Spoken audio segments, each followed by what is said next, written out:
Hello, hello, good evening, and welcome. Can you hear me okay?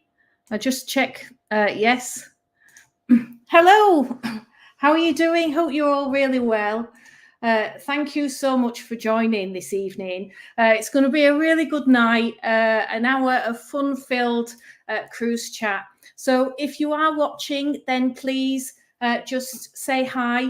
Can you hear me okay? Then please just say hi and where you're from as well. Really nice to have you on this live stream. And I just want to say, is anybody joining me in a little tipple or two? So I just want to say cheers, because I'm having a little prosecco. I keep saying to myself that I'm not going to drink Monday to Friday, but I always find a way of having something to drink. So I'm having that. It seems ages since my last live stream as well, because it was on the Sun Princess. So that seems so long ago now, the Sun Princess. So if you have got any questions at all, then please just ask in the comments box. Just type question in capital letters and ask your question. But tonight I am not alone. No, I'm not alone. And that doesn't mean to say I've found the man in my dreams, because sadly I haven't. But I am not alone on this live stream. These two need no introduction at all. Yeah, they've no introduction whatsoever. They are the nicest of guys. They have done incredibly well as well since they started cruise vlogging. So let's welcome to the stage Tom and Dom. Hello. Wow, Holly, that introduction was incredible. Thank you so much. I think I'm blushing. We've got a lot you missed the fanfare then. You missed, there was a huge fanfare. In fact, the brass band has just left my house. You obviously didn't hear that then. We wouldn't have expected anything less, to be Only what you two deserve, of course. Thank you so much for joining this live stream. And what's really good is the fact that you two have been on different cruises, cruises I haven't been on, and you've been to bucket list dream destinations that I cannot wait to do, and vice versa. So we kind of we've got a nice little mix going on. So priorities are you joining me for a drink? Yeah, we will. Just like you, we tend not to drink in the week, but this is a special occasion. Thank you ever so much for inviting us. We really appreciate it. So yeah, definitely cheers back to you. Cheers. It's not water in that glass, is it? No, it's definitely gin. Definitely. Yeah. So for anybody, thank you so much, guys. So if you don't mind, because I always have said you're the Ant and Dec of the cruise vlogging. You're just not good at what you do, but you're also, like we used to say, who is Ant, who is Dec, who is Tom, who is Dom. So if you don't mind just introducing yourselves and a little bit about you both for anybody who's watching who don't know who you are, but I'm sure they do. Yeah, so I'm Tom. And I'm Dom. So we used to say that all the time. Yeah, every single video we used to do like a little intro. Gives us flashbacks now. That did just give me a flashback. Well, we only started cruising, amazingly, less than 3 years ago now. So it was a result after the pandemic. We thought, well, what can we do? Because flights were quite restricted at the time. So we thought, let's try a cruise. So quite differently to everybody else, I suppose, where everyone else was getting back on MSC Virtuosa pretty much as one of their first cruises. That was actually our first ever cruise. So we didn't know any different. That was quite normal to us to get on a nice quiet ship with very few people and not be able to stand up and dance around your chair type of thing. So that's how we started. And since then, we have never stopped. No. It's been a whirlwind, hasn't it? Definitely been a whirlwind. And yeah, you're right. I'm very thankful to everybody who's sort of supported us over the last few years. It's been an incredible experience. It has. Well, you've done incredibly well. so well in the 3 years. So that first cruise then, John, you were just astounded, weren't you, when you walked on board for the first time? The funny thing is, though, I used to live in, I went to university in Southampton. I then came back to Wales, trained to be a teacher, then moved back to Southampton, lived in Southampton for about 5 years. And I never even considered going on a cruise that whole entire time. And it was only because we couldn't fly anywhere, because we used to do just normal, fly sun destinations. And I was really apprehensive, but now I've definitely got the bug. I think you go on one cruise and that's it. Then it sort of snowballs into this obsession, I suppose. It is an obsession. Do you know what I think is probably special about your first cruise, though? It was MSC were the first to launch their ships in the water, weren't they? After lockdown, and I think it was a very special time because we'd all been, not being able to go anywhere, locked up, so to speak. Yeah. And because I was on the Iona maiden voyage in the August as you went that year, and the feeling on board was just euphoric in the way that for such a long time we can now dine with people, we can sit in a room with people, we can talk to people even though we had masks on. Yeah. So probably as well, the fact that we'd not been able to do anything that long and you went on the Seacation Virtuoso and you've been given this amount of freedom. Yeah, it was amazing. Well, Dom, I had to sit down. He walked on into the Galleria. Because it was just so many people, and it was just like, because we'd been so sort of sectioned off from everybody else, and then it was like I literally just grabbed my glass of champagne that they were handing out as you were sort of welcomed on board for sort of the inaugural season, and I just turned to Tom and said, I need to sit down. It was just overwhelming. Yeah. But it was incredible. Yeah. And that was the first of many then. Yeah. It was just over a month when we went on our next cruise after that. Was that it? Just a month? Just a month, yeah.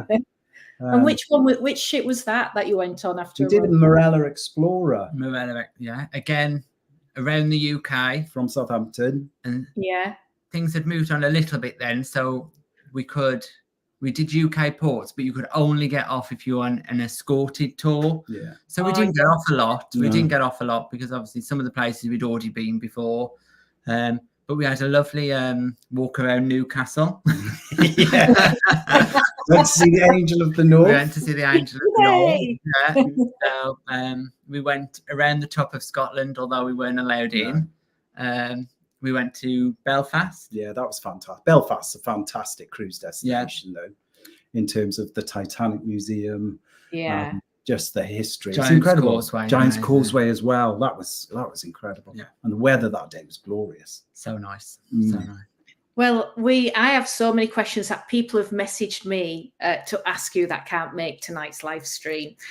So I have got an A4 pad. I've got 52 pages of questions. Okay, we might be here longer than an hour. So be quick with your answer. So if anybody has got a question, then please take this opportunity now to ask the lovely Tom and Dom anything that you would like, or myself, of course. Just put in question in capital letters and then your question, and then we can answer those as the hour goes on. So let's just say a few hellos.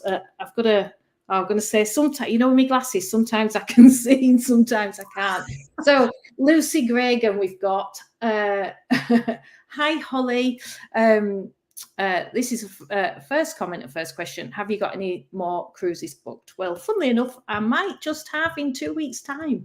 In 2 weeks' time, this is only recent. So 2 weeks, which I'll be talking to you two about, Tom and Dom. I'm on Virtuosa. Lovely. So yeah, I've not been on MSC Virtuosa. I've been on World Europa and Meraviglia, and so it's the little 2-night break. A little solo cruise it is. So I'm going by myself with hoping to find the man of my dreams. Gotta on a keep 2-night searching, party cruise. yeah. What? You never Sorry, know Tom. where you're going to find him, do you? No, you don't know. So yes, that is me. Thank you, Lucy, for that question. I am looking at others. I'm looking at Celebrity Infinity as well on the 20th of July. So hopefully, and Azura at the end of May. So yeah, but I'll let you know. But I'm looking forward to Virtuosa. So Sisters on the Seas. Oh, Tom and Dom, your biggest fans. Oh, hi, ladies. Thank you so much for joining. Lucy's hi, Tom and Dom. Sweet mates are also in the building. Hello to you too. Hope you're all right. Hope you love the Sun Princess. Well, I can see you did. You loved it as well. It was a beautiful ship, isn't she? So David also says hi, Alt from David. Vicky Young, hi, and also now then, Hapact. I presume I'm really sorry if I've mispronounced your name. Hi, Holly, Tom, and Dom. So yeah, please just type in question. So until we get some questions, then guys, I'll set about my questions. Yes, go forward. So first one is from Mark, and he is on the Aurora. He's booked to go on the Aurora, and he has said, would you go back on the Aurora? Well, he's sent me two questions. Would you go back on the Aurora is the first one. Would we go back on Aurora? I'd probably say yes. Yes, I would. Yeah, I wouldn't sort of class it out, although we didn't have the best experience on there in the bars and venues and the activities and events around the ship. You know, we did thoroughly enjoy the experience. Obviously, Aurora is sort of targeted towards more of a sort of older demographic, shall we say, in terms of its pace. But that doesn't mean that anybody, you know, like we thoroughly enjoyed the fact that it was just nice, calm, relaxed sort of environment, apart from obviously New Year's Eve, which was a bit crazy. But we would certainly be more careful on where we chose our cabin, because that wasn't the best bit. But Aurora, the ship itself, is a lovely ship. She needed a bit of work when we're on, because obviously there was a bit of an incident previous to that. But yeah, I think we definitely would go back again. And your Aurora vlogs are on just on YouTube now, aren't they? Yes, currently on YouTube at the moment. Yes. Yeah. And the other, sorry, Dom. Go on. No, go on. The other question he said was, what was the food like in the main dining room, and does he have to book speciality? He's heard mixed reviews, he says. Yeah. So I think P&O get a bad rep for food sometimes, but in terms of choice and selection, it wasn't too bad. You know, you've got to remember P&O, as much as people love P&O, it is very much you kind of get what you pay for. And I'm not saying that it's, you know, I'm not saying it's a premium. I'm not saying it's a value budget line, but it sort of sits comfortably in the middle. In terms of the food in the main dining room, you know, we had a good choice of food that we thought was delicious. You know, I'm still raving. I had a pie on one of the evenings. It was a freshly made pie. Oh, lovely. Goodness, was it fantastic. And, you know, they were like little gems hidden in. Overall, though, I'd say the food was good. Yeah, the food was good. It didn't blow us away in any way, but it was good. And we're happy to eat in the main dining room again. The only one thing that I would say after doing, 4 P&O cruises now, is that the menu is quite repetitive. So I probably could tell you what was going to be on the first day of our cruise, what the food choices were going to be. So, but if you've never done it before, then you wouldn't know, never know. You'd never know. Yeah. But, you know, if you are a returning P&O customer, pretty much, I think, because we went back and had a look at the menus from like our first P&O cruise and then our second or third or fourth, and pretty much the menu on the first night was exactly the same. So in terms of choice and variety, you know, it's there. But obviously, if you fancied something a little bit special, I definitely recommend their specialty restaurants, because in terms of pricing, that you can't beat them on any other cruise line. No. Yeah, what were those like? What was the specialty dining restaurants like on Aurora? On Aurora, we had the Beach House, the Glass House, and then Sindhu. Yeah. Now, we tried the Beach House, which literally blew me away because it was spectacular. And for £15, I had a 10-ounce fillet steak, and there is no way you could have got the same value, the same meal anywhere else. And it was incredible. And we came out thoroughly impressed with the experience. Yeah. In terms of the Glass House, that was a little bit hit and miss. The Glass House was a hit and miss, but I think it was the Glass House swaps menus. And I think when we did look at the menus, we would have preferred the menu that was the start of our cruise, and we ended up having the menu that was the end of our cruise. So we'll try it again. We'll try it again. And like for us, because we've done both Iona and Arvia, and the experience of the specialities is completely different on the smaller ships. Yeah.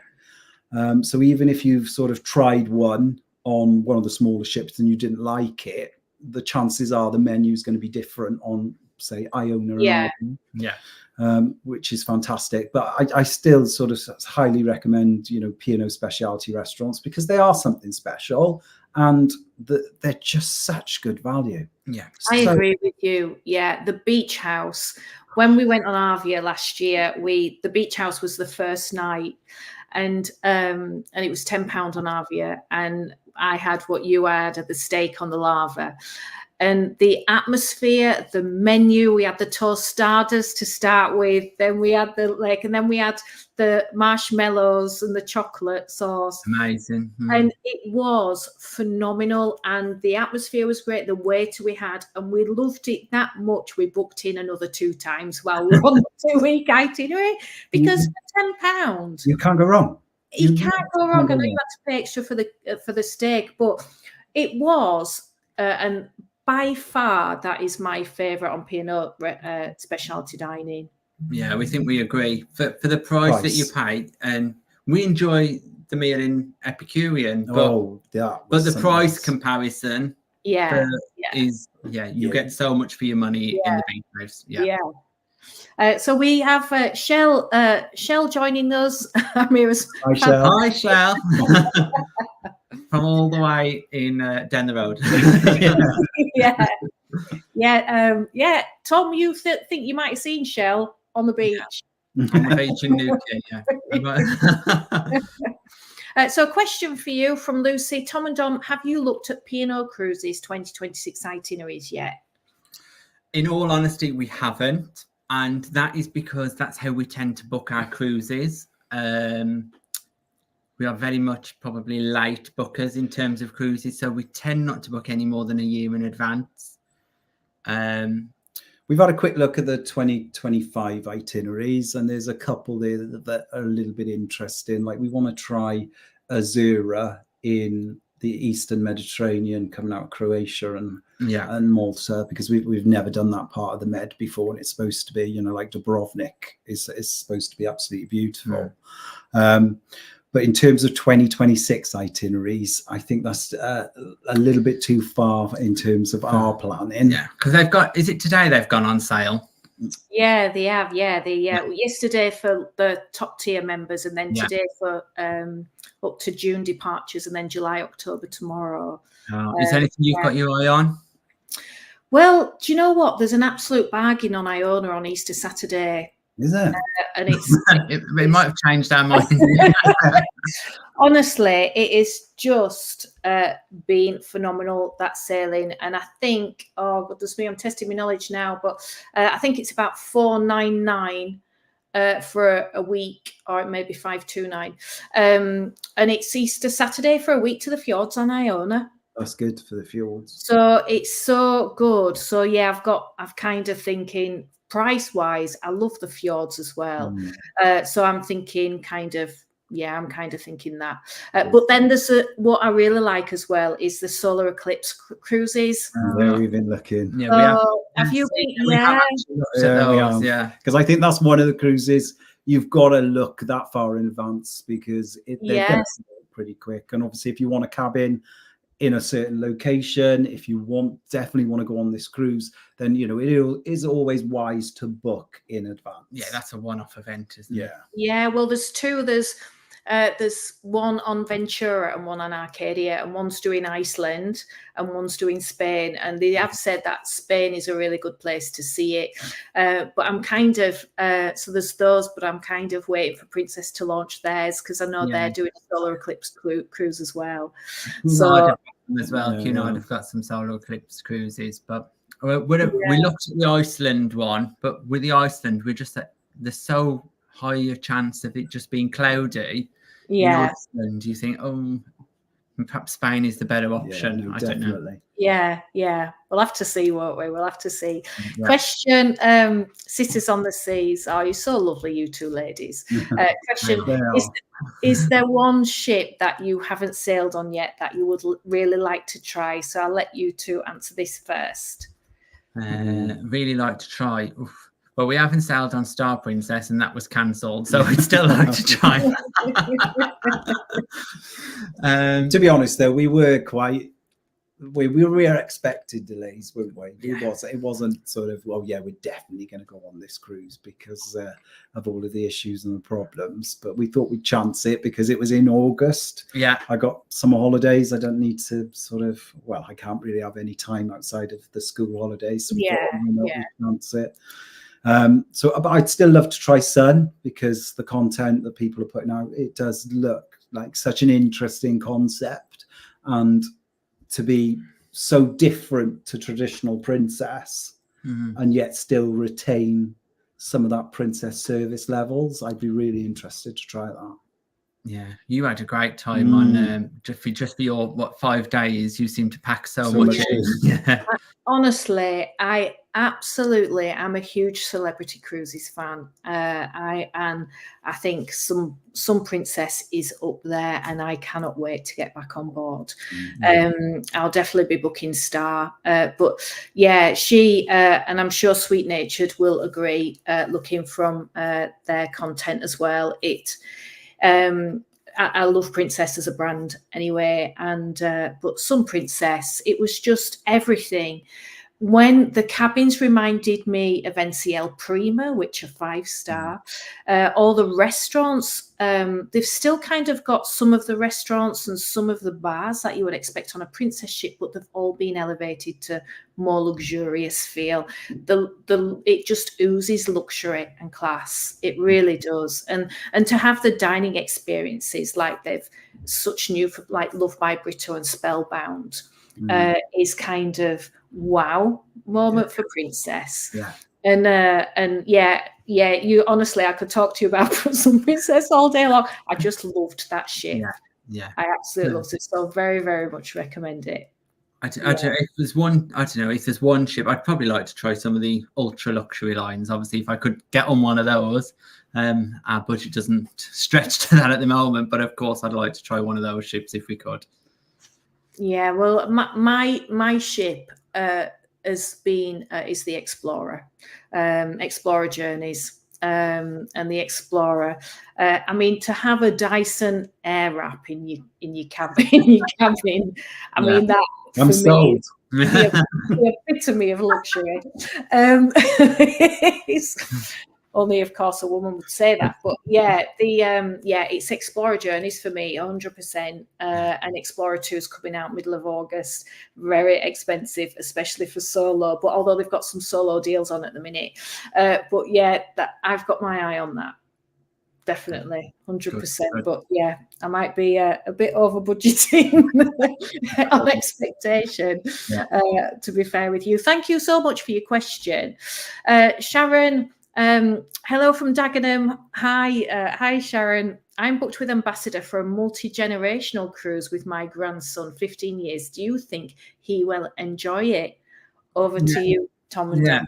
No, I've been on 2 ambassadorship, so I'm presuming you're going to be on Ambience for the multi-generation. So obviously it's going to be different to a normal cruise, because on a normal ambassador cruise, obviously the age range is slightly older than what a multi-generational would bring in. But what we have to say is the entertainment team, the show team, the cruise director, are exceptional on Ambassador. They 100% deliver every time. So I think they are definitely, you're going to have a good time, whatever you do. And for the Ambassador multi-generational sailings, they get obviously what do you call them, kids entertainers, kids club personnel in, because Ambassador tends to be adult only during certain seasons like school holidays. They'll run these multi-generational cruises, and to be fair, the vast majority of people that have been on them have said they've been absolutely fantastic.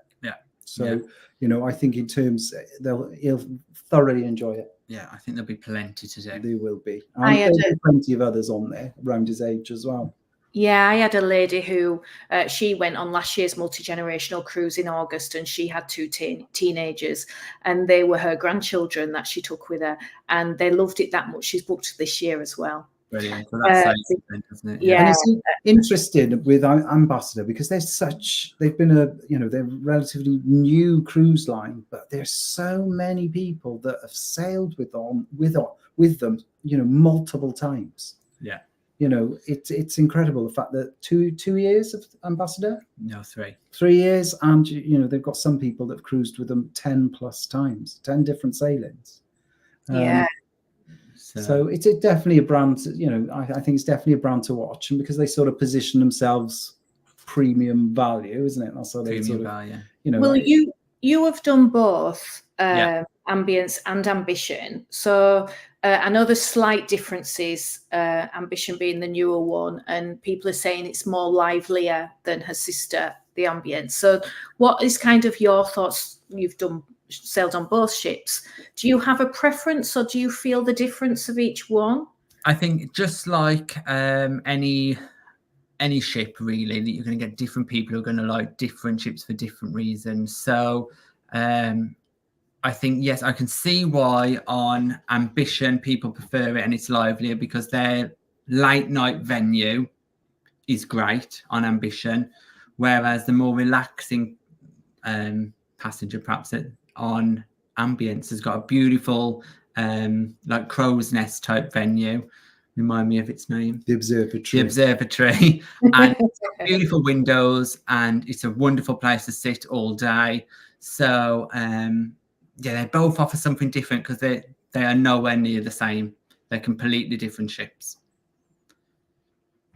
Yeah, that's good to know, because they've got great itineraries and the prices are so good, aren't they? Right. Yeah, even little things on Ambassador, like if you want to go and use the spa facilities, that they're included in the price. So you've got the steam room, the sauna, and things like that are free to access. So, which is unheard of on most cruise lines. I have seen a little cheeky one at the end of June, the 3-nighter from Bristol. Yeah, I've got my eye on that. Yeah, go for it. I'd say. Dublin staycation it is. Yeah, I've got my eye on that just to try them, because I know how much you rate them, how good they are. So Shell says hi. Travel Life with Lucy, hi. How are you doing? Yeah, Lucy, I did meet Lucy on Ambition, so she's also been. Did you? Yeah. Oh, did you? Okay. Thank you so much for joining us, Lucy. We cancelled Norway for next year, as Britannia are doing Norway, Copenhagen and Hamburg for the same price as our 2025 Norway for 7 extra nights. Wow. Oh, wow. Okay, that's a massive reduction then. Yeah, why wouldn't you do that? So you've probably done the right thing. Yeah. Well, the saving is huge there, isn't it? And you get 7 nights. Exactly. Gavin, why as cruise bloggers none of you have done the Britannia lately? Well, I've got an answer for this, but I'll leave. What do you two think first? For us, it's the length of Britannia cruises. Britannia tends to do a lot of 2-weekers, particularly when it's in the Caribbean, so it's harder for us to get on. Is our main reason why we haven't been on there, because we have certainly looked at getting on Britannia, but it makes it harder for us with longer itineraries. Yeah, it's just the accessibility, and destinations sometimes are a little bit lengthy, and because we can only sort of travel between certain dates, because of work. It does make it a little bit difficult, but we are actively trying, because we kind of made it our little mission to try and do every single ship in the P&O fleet. Yeah. We very nearly booked Britannia doing its transatlantic back before it had its refurb a couple of weeks ago. Over Easter So this year. over Easter. So we nearly did that. Thankfully, we didn't. What do you think? Yeah, I agree. I was on Britannia's operational overnight before she went on a maiden voyage. A lovely ship, but I have looked at Britannia myself to do the Caribbean, because I think her Caribbean itineraries are absolutely fantastic. She has got such a lovely itinerary. But I also do agree with you that I think if Britannia did short break cruises like some of the others, I think she, because sometimes it is this time when you've got to fit, you know, like you say, for school holidays, or you've got to can only fit so many holidays in or cruises in. Sometimes you go more for the shorter durations. Than the longer ones. But if I was going to the Caribbean again over winter, then it would be Britannia that I would do for sure. There's nothing against Britannia that I have. No. It's just, I agree with you.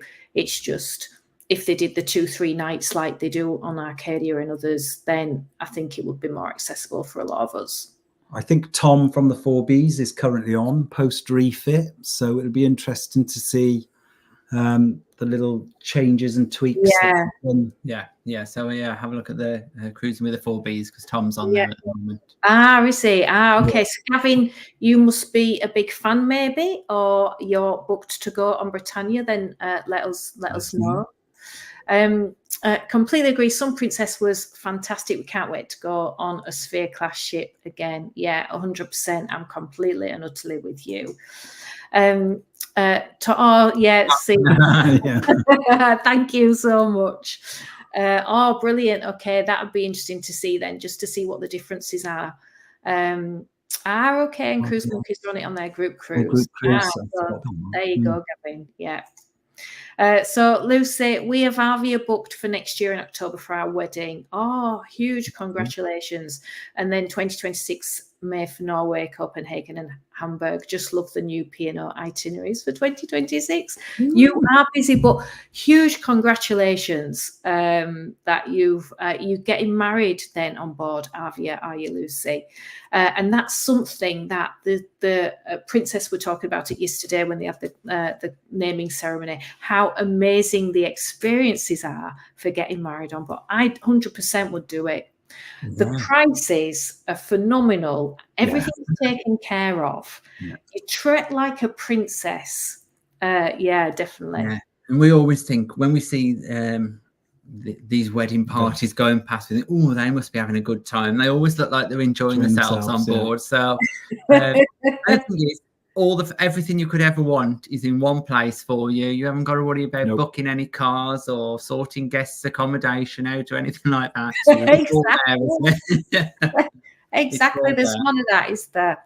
So Lucy, you have got some very exciting things coming up ahead. Joanne, is Ambassador? Is Ambassador a bit like Fred Olsen? Well, we haven't done a Fred. No, we haven't. But I would say similar. There were a lot of Fred Olsen fans on the Ambassador sailings that we've been on. Ambassador are picking up a lot of classic P&O fans, so people who've been on Aurora and enjoy that class. Perhaps the things that P&O may have lost in the last couple of years, Ambassador are picking up, and probably similar to Fred, they're picking up a lot of Fred fans as well, because they do offer such good value. Ambassador do, but you're probably right in age group as well, that they tend to be a little bit older. I'd say 50 plus is the main demographic on board. I haven't done Ambassador, of course, as you two know, and but I have done Fred Olsen many times. I absolutely love Freds. I love Freds to bits. Honestly, they are the people on board. I know the demographic is a lot older, but the solo they are brilliant for solos. The solo community, you see all the solo get together is like one big 18 to 30 party. Oh wow! So good. Yeah. The food is they have a wonderful seafood buffet. The staff, everything about Fred Olsen is lovely. And the first time I went on board, I kind of thought, oh, how's it going to be with regard to age range? But I went at a time that was at Christmas, and honestly, the average age probably was between 40 and 50 years of age. People was going over to Dublin. People was literally going for a party cruise, and goodness me, could they party. Nightclub, the dance floor was heaving, the bar, it was so good, and the food was so good. And I've been on many Fred Olsen cruises since, and my favourite is Balmoral because it's a little bit bigger, but I've done Freds to the fjords, and that was wonderful. And I would recommend that only because the smaller ships for me get into the little inlets, and you really get into the heart of the beautiful fjords that the bigger ships can't get into. I mean, the fjord is beautiful, isn't it? Completely, any time of year. But we went into a little fjord called Ida Fjord, and I remember we opened our balcony, and it was wow. I'll never forget. It was one of those moments, you know how you were when you got to Greenland and you opened and you saw wow, and that's how I felt. And some of the bigger ships can't get into the little fjords. No. It was amazing. Yeah. It's all about making memories. Absolutely. And you get to see some fantastic places in the world. Yeah. You really do. Lucy, I agree with how good Ambition was. I booked Ambience for December this year. Fantastic. Yeah. What's your itinerary then, Lucy? Where are you going on Ambience? Lucy getting married. There's 21 of us on the transatlantic wedding cruise. Wow. That is going to be a party and a half. Yeah. Oh, I'm so happy for you, Lucy. Gavin, booked to go on Britannia in 2 weeks' time, or the Baltic cruise. Did the transatlantic in March 24 on Arvia. It was fantastic. Holly on my favourite deck. Oh yeah, deck 5. Deck 5 is such a good deck to be on. But we had the storm doors locked for 4 days. Okay, due to weather, which I guess you can kind of expect on a transatlantic. Yeah. But yeah, deck 5 is like, I think it's a hidden secret. Which deck were you on when you two were on? We were on 14 for 14 for Arvia, and then we did 15 on Iona. So we've always been high. Yeah, well, I always rated the higher deck because it's only a hop, skip, and a jump to Lido deck, isn't it? And the buffet. Yeah, exactly. But in September, it was a guarantee cabin, and we ended up on deck in a balcony on deck 5, which are the enclosed balconies, and it was just next to the gym. Not that I ever ventured to the gym, but it was so quiet. We had the Limelight Club above, and I always say, and I've always said this, is cabins above and below, and we had the Limelight Club, and we heard nothing, and there was no noise whatsoever. It was so quiet, the deck where we were, and we literally just walked. We walked outside. To the right was the gym, and then up the stairs. Then we're on deck 6 where the spa was and the Limelight Club. And I'd so recommend deck 5. Yeah, really good deck. Did you two like loved Arvia, didn't you? From Arvia is a great ship. So we did it backwards because we did Arvia first and then Iona afterwards, which is different to most people who've done it Iona then Arvia. So Arvia's a fantastic ship. Yeah, no, thoroughly enjoyed it. And because we've done 2 classic. Azura, would you say? Yeah, more in between, I would say. Yeah, all right. So we kind of like the different pace on the different ships. Like when for us, we don't want to miss anything. So we're like running around everywhere trying to experience this show, that show. And then just on the smaller ships, it's just a nice sort of more of a relaxed pace for us. Yeah. And equally, we enjoy them both, don't we, really? I don't think we've been on a cruise that we haven't liked. No. We'll have more. Lots more to come. Fingers crossed. Traveling light. Question for Holly. We always book online for the best available price. We are pretty much inside cabin, no frills, no extras, people. Given this, is there an advantage for us using a travel agent? Well, funny you should say that. Even when I was a travel agent, as many of you know, up until 2022, I was, 2 years. 2 years ago this week, actually, I left that job. Then 100%, and I'm sure many of you would say the same, always go through a travel agency. And that's because the travel agency can discount the online prices, because the cruise lines give travel agencies commission, and out of that commission, they pass on to the customer. So if, for example, you saw an online price with on a cruise line website, then you would literally go to a travel agency and they would discount that price for you. So 100%, plus you've got the personal service of a travel agent as well, always looking out for you, always giving you the best advice. And I used to work for a company called cruise.co.uk as a travel agent, and I literally just spent my time giving advice, where recommending cabins, for example, where I would recommend what time is the best time to book. And I would always I would always 100% give a much better price than what it was available if you booked online. And you've also got the added benefit that if anything goes wrong, so like you miss a flight or your flights get rescheduled, you've always got that sort of comfort zone. That's sort of our, we're always particularly careful when we book a fly cruise that we make sure that it's packaged with a reputable travel agent. Yeah, because you're right. Because if anything, that flight was delayed, then that's it. Yeah, 100%. Whereas you're protected, aren't you, if you book through an agency? So yeah, definitely agree. Great question, traveling light. So Joanne, been in Fred a few times and the food is always good. Maybe at 53, I should give it a go. Well, I'm only a year behind you, Joanne. So yes. Oh yeah, no. Well, between us. Julie McIntyre, love the specialty restaurants on Iona. Yes. So did you have a favourite then, Julie? So we travelled over Valentine's Day. So did you? Yeah, we booked into the Epicurean for Valentine's Day dinner. Now it was £48 per head, but you did get 3 glasses of wine with that. Yeah, so different to the normal Epicurean which menu. is about £24 per head, which is still fantastic value. That's so good. Yeah. And yeah, thoroughly enjoyed the experience. It was the food in there is it's definitely heightened to another level, isn't it? Yeah, loved it.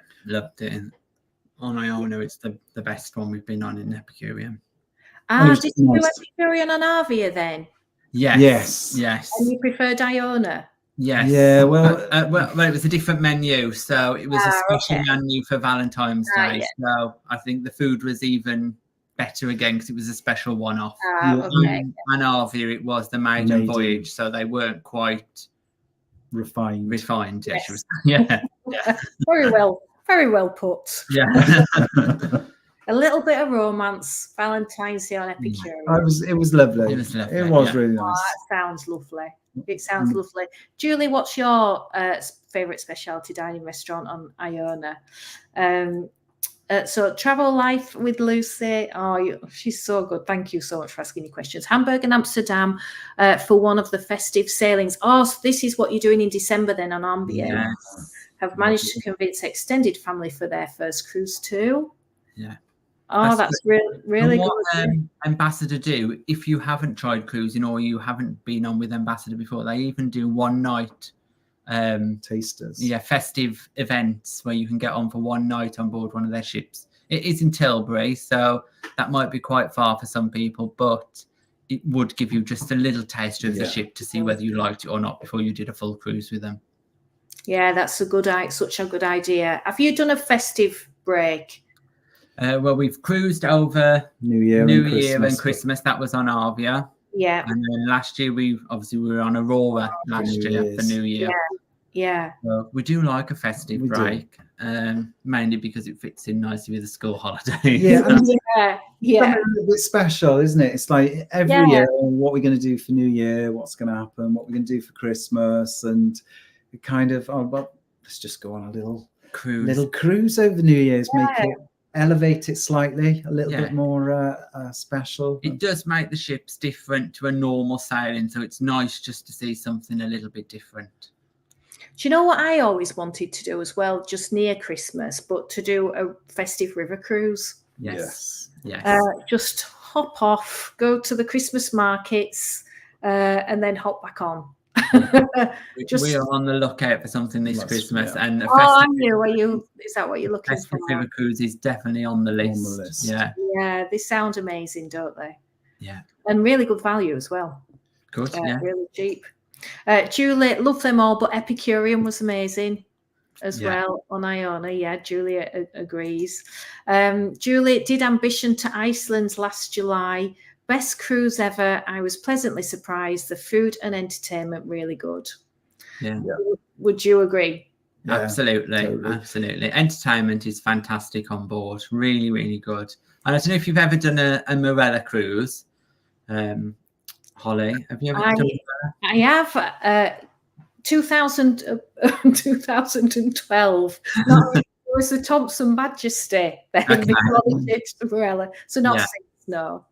So the company that does the entertainment used to do the entertainment for Morella. So and Morella is very good once again for entertainment, aren't they? So for the price you pay for the value, it's incredible. They do a show every single night, basically. So you will never be bored there. And that's something we love. We one of the reasons we do cruise, we love cruising so much is because we just love. Entertainment. We do. We just love it. We just love going to the theatre. It just sort of starts or ends the evening off, really, doesn't it, for us? Yeah. Speaking of Iceland as well, you two have been to Iceland a couple of times when we've spoken before. So do you have a favourite port out of the, because normally you're looking at two, or Akureyri, aren't you, Reykjavik? Yeah. Do you have a favourite port, and also do you have an excursion that you would recommend, or that you've done that you loved it and you do again? All the ports in Iceland are unique. It's something incredible. In terms of my favorite, I do love Akureyri. I would say the same. And I just love the whole sort of village. And we were quite lucky. The first time we went there was like a town festival. And they were just so welcoming to all of the cruise passengers. They were inviting the kids from the cruise to take part in the events. They were lovely, and we had such a great day just exploring the town. The second time we visited, they've got it's not called the Secret Lagoon, is it? It's called the Forest Lagoon. The Forest Lagoon. That's open just outside of town. It's not very well sort of advertised to cruise passengers. You'll find a lot of locals and cruise staff who go to the venue. So that is probably a good thing, that the Forest Lagoon, I don't know how happy the crew would be that we're telling everyone about this, but it's normally out of all the Iceland thermal baths, particularly the ones in Reykjavik area, but the Forest Lagoon in Akureyri is fantastic, much quieter. Well, the captain was there when we were in there. The captain was also was he? So it's definitely used a lot by the crew, because it wasn't on any of the ship excursions. You can get there yourself, 10 minutes. There's a free bus. It's a great place to go. And Reykjavik, if you're in Reykjavik and you're there for the first time, you have to do the Golden Circle tour. And these tours are between sort of 8 and 12 hours. They are a full day because it is full on, but it's incredible. You get to see everything. And it really is just a beautiful part of the world. Yeah. Try and get yourself in a smaller group as well, if you can, on the Golden And get Circle. to the bus early, otherwise you'll be sat in the worst seat possible. Which was? we were on a What was minibus, your so we had to split up there, didn't we? So Yeah. it wasn't too bad. Well, it was just. Did you do that as an excursion that you booked, or did you do it yourself? So we booked with, I think it was Bus Travel Iceland, which is an excursion company, not through the cruise line, because we're quite, I'd say we're quite sensible. We kind of price things up and we think, right, can we do that ourselves? Because I suppose we're a little bit adventurous as well in terms of, we'll get on a metro, we'll get on a bus, we'll just go for it.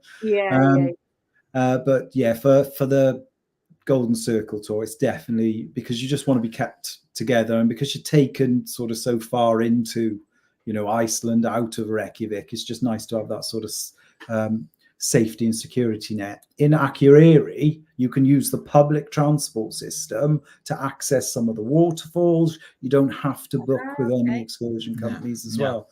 Really, Iceland's just a fab place, and people are so friendly. So it's easy to do your own thing. Then as well. Oh yeah, no, absolutely. Yeah, and there's also whale watching. You didn't say about that. Oh, whale watching, that was wow, amazing. And then we went again because we did whale watching Akureyri the first time we went, and then this time we did the Forest Lagoon, and the people that did the whale watching on the second time, they didn't see any whales at all. So we were really lucky. Really lucky. I've only been once, and we stopped at Reykjavik, and we did the monster trucks. Have you seen that trip? We did the monster trucks up the mountain. And that was an experience, and especially when you'd had a couple of wines the night before.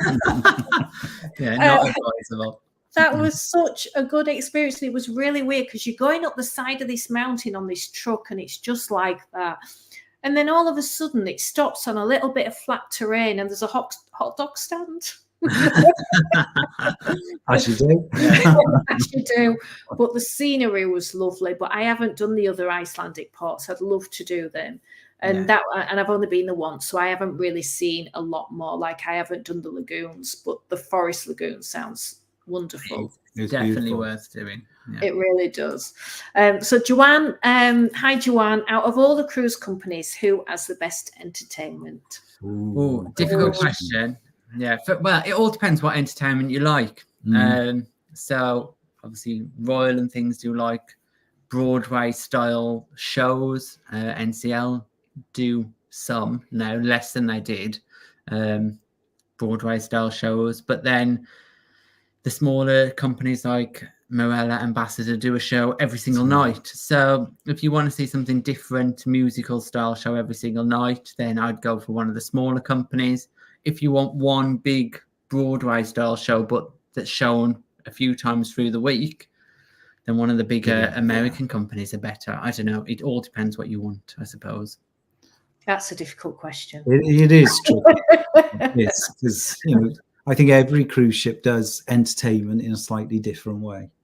You've all got your bog standard quizzes, you've got your live music in the atriums and things like that. But then it's like little things that sort of take it off in their own direction. Well, like for us, we like the Limelight Club on P&O, but other people wouldn't like that. So it all depends what you enjoy, I suppose, to say the best entertainment. Yeah, the Limelight Club is incredible, isn't it? For what you see and for what you pay. It's ridiculous. Isn't it? So cheap. But what a great night out that is. Lovely, really good. We enjoy that. Yeah, no, we've done it a few times now. Yeah.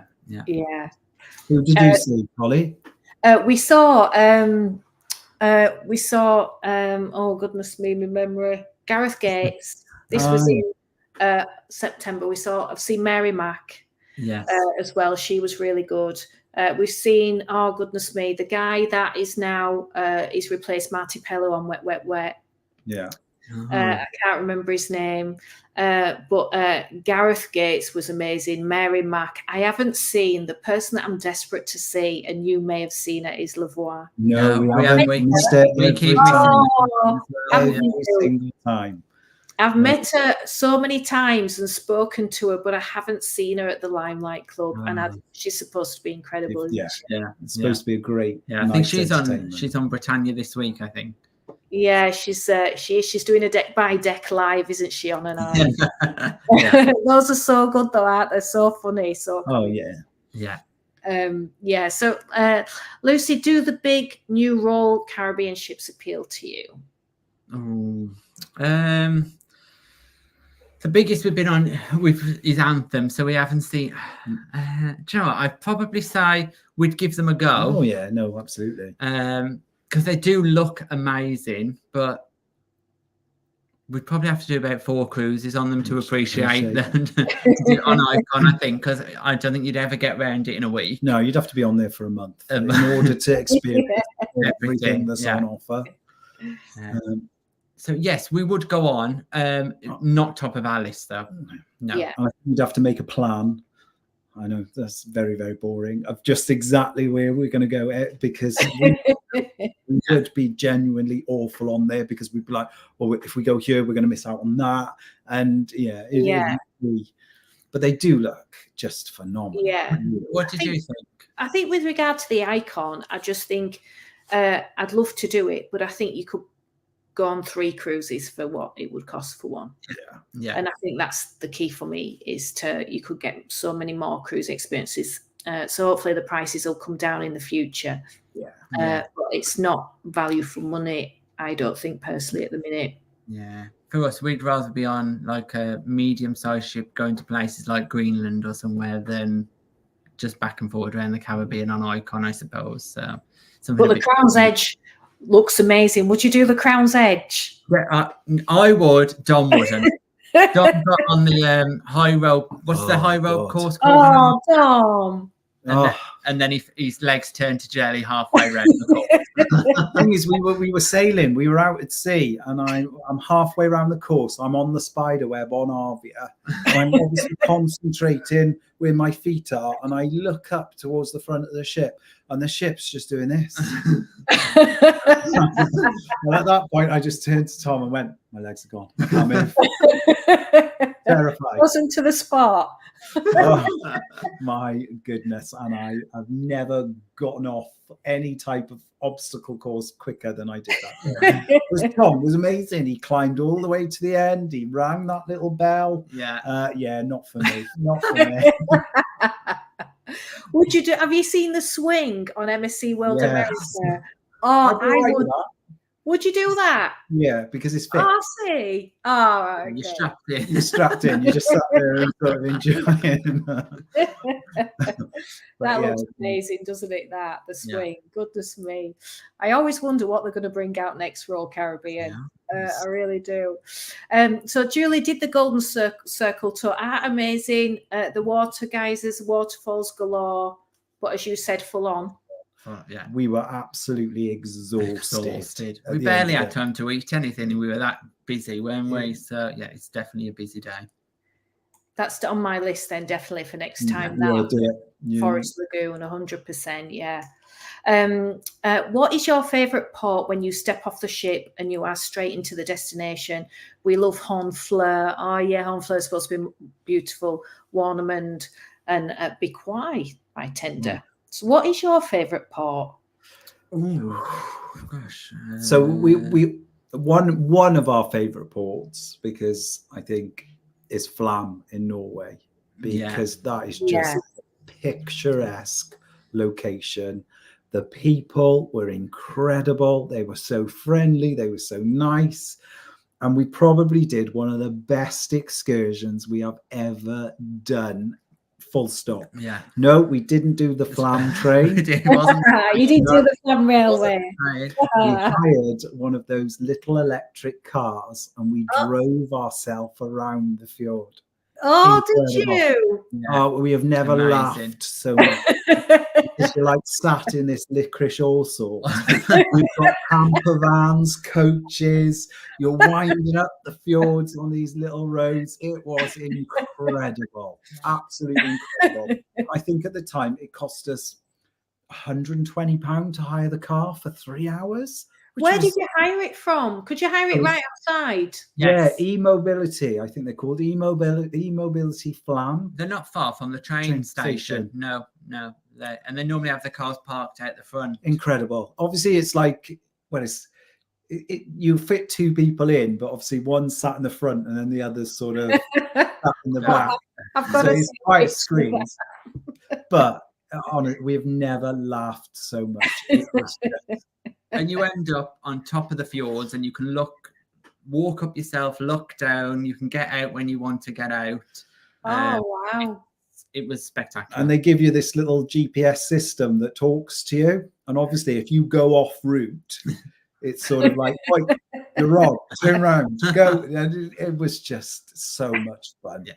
Yeah. So Oh, I've never heard of those. I would love that. Oh, it's it's worth you having a um, Probably another one that we like is Funchal in Madeira. That's yeah. I love Madeira. Yeah. Beautiful part of the world.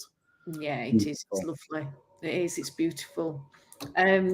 So, Lucy, a month on Icon sounds great and expensive. Yes, Very expensive. Yeah. just a tad. Because you've got to think as well. Sometimes you've not just got the cruise fare and your flights, Yes. have you? It's everything else on board as well, isn't it? So It all the adds up. the drinks package on Royal. Royal is wow. It's not the cheapest. It's not. But then the drinks aren't the cheapest on board either. No. And then you add your service charge on top of it. It's Soon it adds all up. adds up. They're All great adds for families, though. up. Good Oh for yeah. Oh, you, aren't they? And, we went on great. May half term last year for the day. Oh, did you? It was just so much fun. Everybody was enjoying themselves. The sun was shining in Southampton. A really great atmosphere. Which was that Anthem you were on? Yeah. Oh, yeah. Such a good. Yeah, and the parades as well, and the nightlife. Yeah, but they're just not cheap, are they? No. Oh, it was Kevin Sim. Thank you, Gavin. Your memory is so much better than mine. We love you, Gavin. Lavoie was fantastic. Yeah, and Rach Horton tribute to Cher. Oh yeah, Matt Terry. Yes. Yeah, Matt Terry was on. Matt Terry as well. I've seen him. Oh, I bet she was good then. Yeah. Who did you see? Deborah Stevenson was the last person we saw, and we've seen Matt Cardle as well. and Nina Cherry. And no, Selena Cherry. Selena Cherry from the So good. It is surprising though how good these people are, aren't they? Oh yeah. They are so good. They're so, and the comedian, like I say, Mary Mac was so funny, and they're so kind of rude, aren't they, as well? Innuendos galore, but It's an adult only venue. Yeah. So, yeah, it is. Yeah, it is. Yeah. I love an adult comedian. Yeah, me too. Do you think P&O should maybe do other destinations from Southampton rather than the Med and Norway, maybe Italy? I would say, but Azura is the one fly cruise that does some of those destinations if you do want P&O. But from Southampton, it's time, isn't it? The length of the cruises for them, I think. It would make cruises a lot longer from Southampton, which probably means not as much income for them. So I think business-wise, it makes sense for them to do shorter ones, unfortunately. Yeah, and from Southampton, you're kind of limited to the ports that you can get to within a week to get to and back, and then you're talking Canaries. Takes a good 2 weeks to get there and back.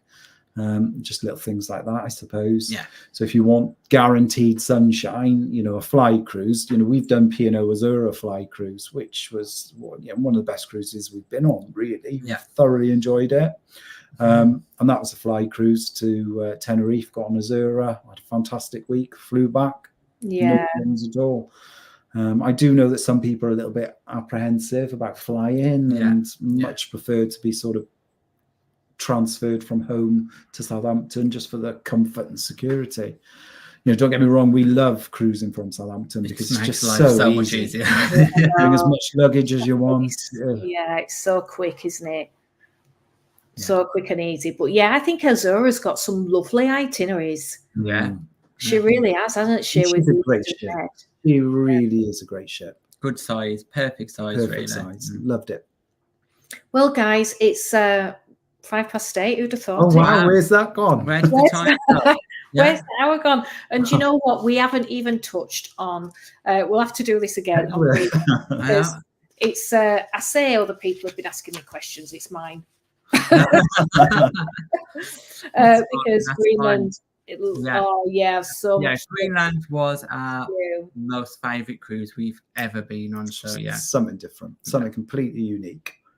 Yeah, we're gonna have to have a Greenland special. Yeah, we could talk now just on Greenland. Yeah, we could. So if anybody wants to follow you, I'm sure everybody on here does anyway. But where can they find you?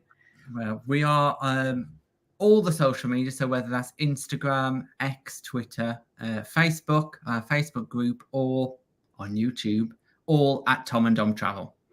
Oh, and your YouTube videos are fab. No, they're really so good. Well, I've been following 18 since Avia, just before Avia 2022. Yeah, crazy. Yeah, because it'll be June when it's our 2-year anniversary on YouTube. So we haven't even 2 years on YouTube yet. So yeah, you're not far off that as well, are you? 30th of September. Yeah. 30th of September I started, but honestly, you've done phenomenal well in the short space of time. Yes. But yeah, I'm a huge fan. Thank you very much. Thank you. Yeah, really appreciate tonight. And if anybody, just for anybody that doesn't know, I do run a cruise deals group as well on Facebook, and it's called Hollydaysatsea. So if anybody, basically what I do, I work with 2 cruise agencies, cruise.co.uk and also Seascanner, and I source deals from them and also with the cruise lines directly. So if you are looking for a cruise, then just have a look at Hollydaysatsea on Facebook. A little plug there, sorry. And you've got a fantastic Greenland cruise deal, haven't you? And yes, if you could go on it, we most definitely would again. Yeah, so just not enough. Yeah, it's an absolute bargain. It's under £1,100. It's just been posted in Hollydaysatsea, 16 nights under £1,100 for the same cruise that Tom and Dom did last year on Island Princess. It only goes once or twice a year, so if you can get on that cruise, I would 100% recommend it. So. Oh, it was the Prince Christian sound, but we'll have to do this again because I have so much to ask you about it. But thank you to everybody who has been a part of this live stream. Thank you to everybody that will be watching on catch up, because I know you couldn't make it tonight. If you've got any other questions, then please feel free to message me on Hollydaysatsea, or of course feel free to message Tom and Dom Travel on Facebook Messenger as well, and we'll answer any further questions. But thank you so much for being such a good part of it, and thank you, Tom and Dom. Honestly, really appreciate it. Really do. So we will catch up with you again next month, and thank you everybody as well for watching. Have a lovely evening. Bye for now. Bye. Bye.